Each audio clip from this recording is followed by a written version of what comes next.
Final Fantasy IX is revered as a classic for several reasons, such as its timeless charm, sweeping music, but above all else, I believe it's because of the absolutely wonderful cast of characters we're allowed to travel the world of Gaia with. Zidane and Garnet, arguably the deuterogonists of the game, have a special chemistry that drives a good deal of the game's experience. They have a charming relationship that steadily builds over the course of the game, as we see them grow closer to each other in a playful up and down roller coaster of sarcasm, wit, and playing hard to get. One scene in particular that I feel goes largely unappreciated, especially in regards to the development of their relationship, is when Zidane recounts to Garnet the story of Ipsen and his friend Colin. For those unfamiliar, or need a reminder, here's the scene in full. Why did you come with me? Hey, that's Ipsen's line. Ipsen? Who's that? Ipsen is a character from a play, but he's a real-life adventurer. I think the play is based on his adventures. It kind of goes like this. Ipsen and his good friend Colin worked at a tavern in Treno. One day, Ipsen got a letter. The letter was so wet from rain that most of the writing was illegible. The only part I could read said, "Come back home." Nowadays we have airships and stuff, but back then it was really hard to travel. He didn't know why he had to go back, but he got some time off, gathered his things, and then set out on his journey home. He walked 1,000 leagues through the mist. Sometimes he was attacked by vicious monsters, but he made it, because his friend Colin was by his side. And then, after much time on the road, he had to ask Colin something. "Why did you come with me?" And what was Colin's answer? Only because I wanted to go with you.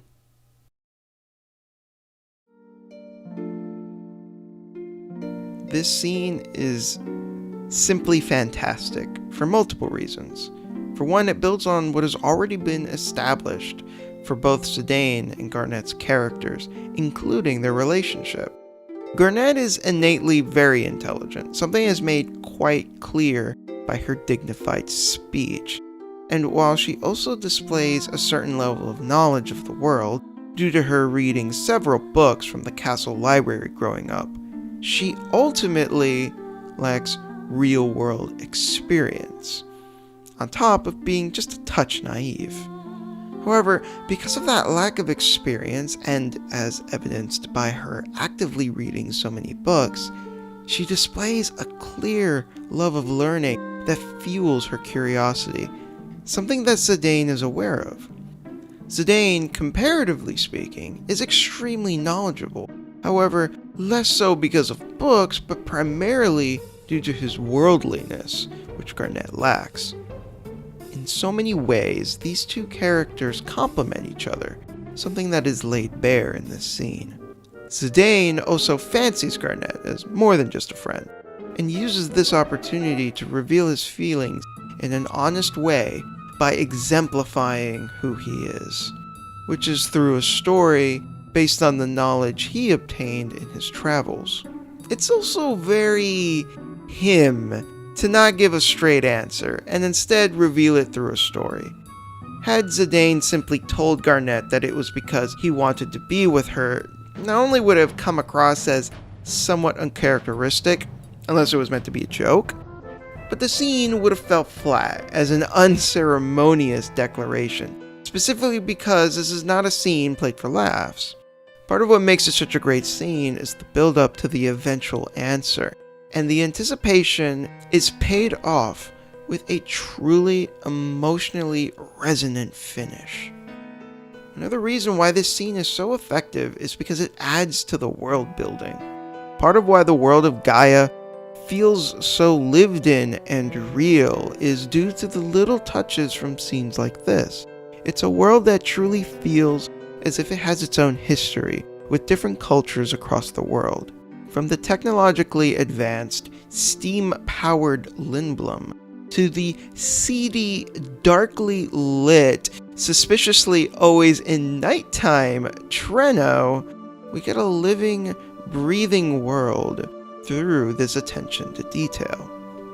Going back to the story, though, what's really interesting about it is that Zidane not only reveals that the story is from a play, but that the play was based on an actual person and his real-life adventures. On top of that, it's also made clear that these adventures took place many years ago, as evidenced by Zidane pointing out in the story that this was a time before airships. What's really incredible about this is that the game itself lends credence to this claim, as not only does the player eventually go to the aforementioned city of Treno, mentioned in the story, but there is an actual area in the game that you find later on known as Ipsen's castle. This grounds Gaia even more into the mind of the player as a fully fleshed out world, as not only is so much attention to detail put into the world in its present state, but consideration was given to the events that would eventually lead to said present state. In other words, a history much like our own. Taking a closer look at the story itself, we see a strong bond between Ipsen and Colin, one that was so natural that Ipsen himself didn't even think to ask his friend until it was far too late into their journey as to why he would even come with him. This correlates with Garnet and Zidane, in that despite the two of them only first meeting at the start of the game, the bond between them became so natural that Garnet didn't even think to question Zidane's company until this late into the adventure, which, in case you forgot, is roughly about halfway through the game. Another element of the story that speaks to both Garnet and Zidane is the message to come back home. Garnet was adopted by the Queen, and Zidane grew up with the Tantalus group, both at young ages. The two of them also go on quests at some point where they go back home, or rather, find their original homes, something that Garnet has already accomplished by this point in the story, but is something Zidane hasn't yet. In that sense, it can also be argued that when the moment occurs later on in the game, that Zidane and Garnet switch roles. In this, the line not only acts as a parallel to the current events, but doubles as foreshadowing for events to come. This is a short scene in a 50-hour RPG that manages to accomplish so much with so little. While I'm sure most people will look back on this game and remember the high production FMVs, music, and the epic boss battles, as you should, those are great aspects of the game, but please try not to forget about the small scenes like this one, because it's scenes like this that set it apart from your run-of-the-mill RPG.